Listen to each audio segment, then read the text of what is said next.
Hey guys, it's OSK bringing you here another educational Spellbreak video. In this one, I will get 9 exiles, and that final circle was really wild. So, y'all stay tuned. It's going to be a nice 12-minute game, and hope you have fun and learn something. I'm going to just land right here in the Hemwood area, right on the Mana Vault. I looked before I landed to make sure that no one was dropping near me. And I'm going to pick up some early little heals, going to get all of the close chests right here, just in case there was someone I didn't see. And we're going to just start looting around. Now, currently my setup right here, I have, of course, Runic Fluency, Fervor, and Recklessness. It's a kind of new build I'm trying out. Obviously, with Toxicologist, you want Runic Fluency for double Outbreak off of your Shadow Steps. And then Fervor is extra cast speed. And then you're left with a one-cost talent. A lot of people like to run Escapist to give that extra little bit of running speed earlier on. Well, I don't really see the benefit of, running that sort of build where you're just getting run speed, because most of the time I'm going to be darting in and out of combat with my Vanishing Mist and Shadow Step. So I actually opt for Recklessness. That way, if I'm duoing a Toxic user, or I'm dueling, rather, a Toxic user, I can just have that extra little bit of damage, and I'll actually have the advantage if I'm out of armor and my opponent is as well. Now, I am going to read up all of these body talents. Thankfully, I get Fervor maxed out first. It's going to give me the most DPS. And I actually find an Epic Frost in that chest earlier on. So this is my preferred build. I like running the Frost offhand quite a bit, just because I'm really good at pinpoint accuracy most of the time. And yeah, Frost is just one of the easiest ways to deal damage in the game as long as you're decent with your aim. So it is really nice. Now, at this moment, I do see the Epic Shadow Step. That's really nice. So I am going to complete that part of my build. Still looking for a better than normal Toxic, but for right now, I'm actually feeling pretty good for the early game. Now, I am keeping an eye on the kill feed right now, and that's very important to do. You want to know who you're up against, and you want to prepare yourself mentally for if you're going to have a tough fight later on. That way you can properly read the situation, and especially if it's more of like a well-known person in the community, then you can just hop right into the fight. Now right here, I'm going to get a quick slap to gauge his armor, and then I'm going to try to land a Frost. Unfortunately, he flies right when I try to shoot him, and I do land this one. Beautiful snipe on the way down, if I do say so myself. Now I'm going to save the Shadow Step charge so I can have 2 off cooldown right here, and then I'm just going to slap. That's all you really want to do. He is in disadvantage, and I have all the advantage in the world because I'm close range and I have Toxic. And then one little Frost snipe right here, a little slap right there, and that's my first exile of the day. Now, that was a pretty easy one, basically because I caught him coming out. If I didn't start that on the front foot, that might have been different, but he didn't really do much to me, as you can see. I actually had about 50 shield left over, so he really didn't do that much at all. So that was really lucky engagement for me off the rip, especially with the common Toxic, but the Epic Frost does help quite a bit. Now I'm free to loot up the rest of Hemwood as long as no one else stops by. I have the 2 talents that I want to max out first, already maxed out. Runic Fluency, you can max out. It can be a priority, but it's less so because Runic Fluency, the extra rune charge that you get off of it, it impacts it immediately. And the extra rune cooldown that you get by charging up the different tiers of Runic Fluency, not really as important. So the other 2 talents are much more important because you ramp up that cast speed, you ramp up that extra damage with no armor, and it's just so much nicer than if you don't. Now, for right now, I'm just keeping my head on a swivel. I'm constantly checking my map here and there. I think I pull up my map like 2 or 3 times to make sure I'm going where I'm going. Yep, there you go. We're going to be ending towards Ruby Grove, and we're going to be passing up a Vanguard Summit, so just want to keep an eye and just mentally gauge where exactly I'm going to be. I'm going to quickly use the Shadow Step, get over here, get this little chest, see if I can find anything other than a common Toxic. I really want that higher rarity. It's really going to help my damage later on, especially since the way that Outbreak works, it gives you 75% extra. And because it's a percentage, the more damage that your gauntlet has, the more Outbreak will matter. And if you're just going with a common Toxic, then it's not really going to benefit you that well. Still looting, still waiting. Knowing full well that it can get some audio, I do spot out a teleporting enemy, but I'm not going to snipe. I'm very patient with this. Why? Because the guy doesn't have any movement options, of course, but he's also really far from me. I don't want to do a Frost and alert him and then have a harder fight, so I'm actually very purposely not using any runes, not using any Vanishing Mist. I can't anyway until I hit this right here. and now I'm going to just sneak up on him. I see him right here, get over the top, get a nice little high ground. He has no idea. Shave it off with a little bit of Toxic Slap, get the corrosion going, and he still has no idea. A little bit of frost, a little bit of slaps. Unfortunately, I do get third-partied right here, but I do have enough awareness and enough tools at my disposal to get the quick exile, and then I'm just going to back off right here. I know that he's using fire. I want to put as much space between me and him as possible. That way I don't have to burn a rune every time I want to dodge. Nice jump shot right there that I hit. But now it's kind of a sticky situation. So watch his firewalls right here. That's the first firewall. He's actually going to have a knowledge potion. So there's the second one. And I forget if he puts the third one. Yes, he does. So knowledge potion, at least one of them is used up. But he's landing a pretty good amount of shots. So what I really need to do is I need to clutch up. I need to hit these frosts. I hit one right there. Actually, one more will exile him at full charge. And I try to hit this one. If I do, it's earlier or over. Or it's over earlier, rather. So I'm just really keeping my space right here. And that frost will take it. Very, very, very important if you're going to play it like I did just then, that you hit your snipes. If you don't hit your snipes, you die. You die there 10 times out of 10. So practice in the practice tool. Go into Clash. Practice your frost snipes if you're going to run this kind of build. Nice epic tox that I just picked up for myself. That is everything else that I needed in my build. Now I'm just looking for meds. But definitely, definitely, definitely get used to the frost, because if you don't, then you'll lose that engagement 9 times out of 10.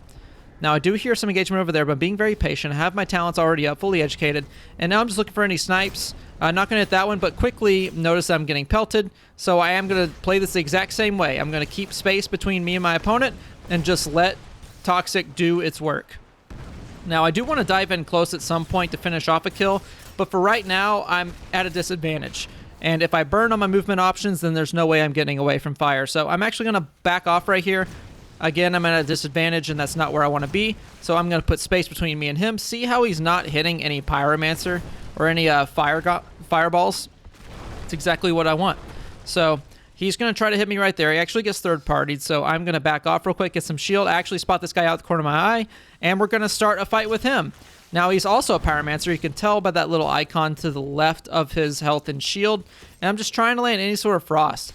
Notice how he's not trying to land anything against me. He's just going for fireballs. Now, you can see very roughly on his left hand that he does have a lightning gauntlet. That's his left, my right. Tries to land the stun, but there's really nothing. He doesn't really have anything that he can pressure me with other than just the fireballs he's already using.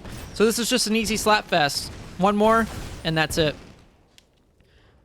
Now right here, I have plenty of time to go ahead and shield up. I'm still keeping my head on a swivel, keeping my ears open, making sure that I'm constantly paying attention to the environment around me, making sure I'm not getting approached on. If I do, I have 2 shadow steps and I have a vanishing mist. So I'm feeling pretty confident about this one. And I'm just going to quickly rotate out right here. And I'm not going to waste that safeguard potion on my one little bit of shield, my 21 bit of shield. I know that it can be used a lot better elsewhere, so I'm going to save it for now. And if there's any heals over this mountain, I'll take those instead.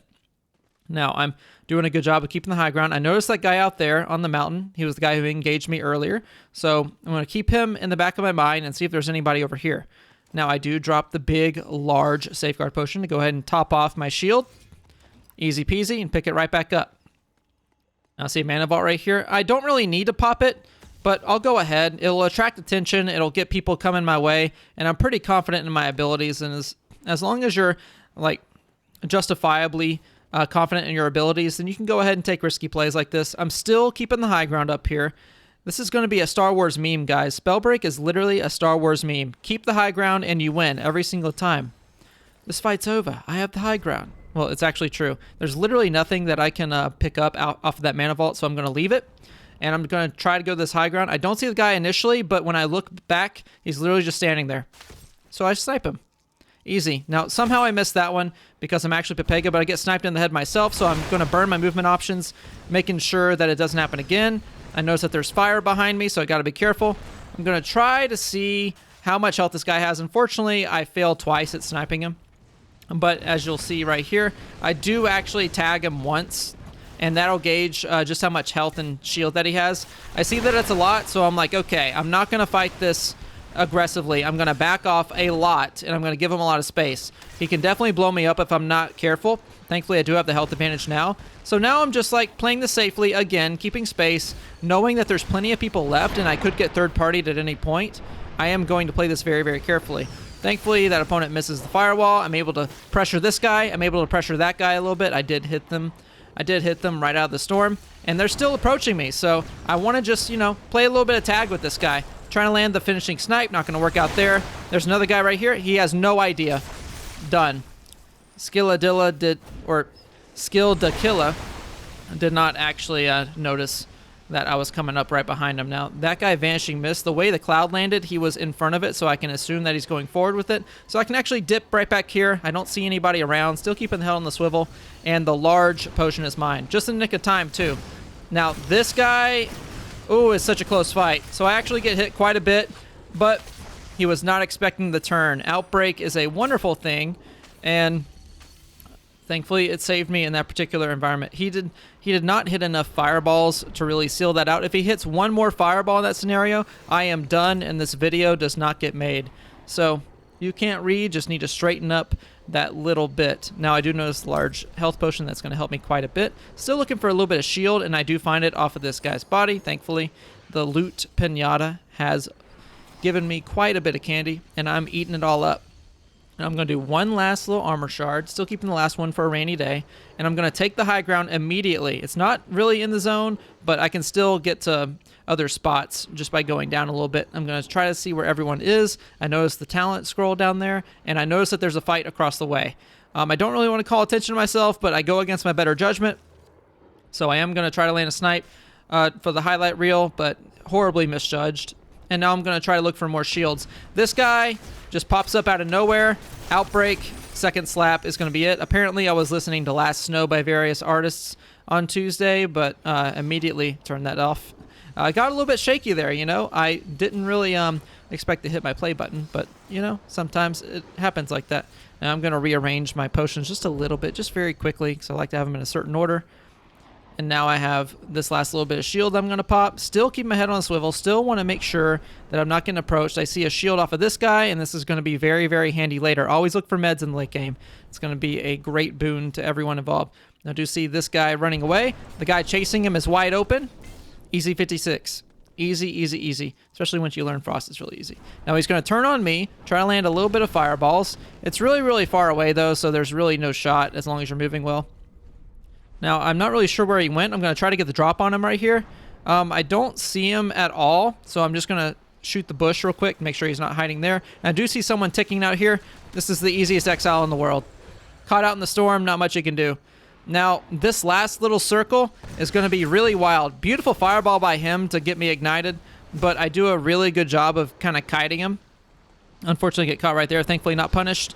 The stone, the boulder, the fire, thankfully, I go ahead and get the Vanishing Mist off backwards, and he has no idea. This guy has no idea, but I'm actually not going to seal it out. He's doing a really good job of kiting me and drawing me away. Once I lose shield, I know it's time to back off because there are actually 3 other people. So I do need to be very, very careful. I somehow land that snipe. Don't ask me how. I just did. But I noticed that he's not really focusing me. No one's really focusing me. Prime opportunity to go ahead and pot up while the action is going on. Now, someone gets exiled right here. It doesn't get registered in the kill feed, but I noticed that there are only 3 people left in the lobby. So I'm going to go ahead and just heal to full. It's exactly what you want to do. Just wait, let them do their thing, and then you're healed for full to get back in. Now, this next engagement is very, very technical. It's very, very methodical. Of course, I want to burst him with some big damage, but he's also a Toxicologist. So knowing that, you can assume that whoever uses the last movement option or the movement option last will win because they will be invisible. I'm going to go ahead and get a little bit of flash freeze going off. You can tell that he's running glass cannon because I just lost literally all of my shield in one shot. So I got to be very, very careful. I'm constantly reclouding right here. He does not have any fire, so I'm fine at that aspect. I just need to make sure that I'm turning invisible last, and then I'm good. And you notice me doing that the entire time. Now, unfortunately, while he is running a dash and he does have the lower cooldown, he's not really able to approach right here. We kind of handshake right here to get a little bit of a reset off, but I'm going to back up, putting that little bit of obstacle between me and him, and I'm looking for this next little shot. Now the Spreading Sickness is going to come out. He's going to re-enter. And I am just going to go back, trap him right there. He used all of his movement options, so now he is vulnerable. Just got to be careful about how do I engage. Quick little outbreak. And that's it. He must have got ticked by the storm right there, because that's going to be it. And that's going to be the end of the game right there. Excuse my little pause right there, but I do end up finishing with 9 Exiles, almost 2,000 damage, and that is how you beat a final circle as a Toxicologist against a Toxicologist. Hope you guys enjoyed. Please feel free to like and subscribe, and that meta snapshot is just right around the corner, so stay tuned, and I'll have that ready for you this weekend. Later, guys. Have a good one.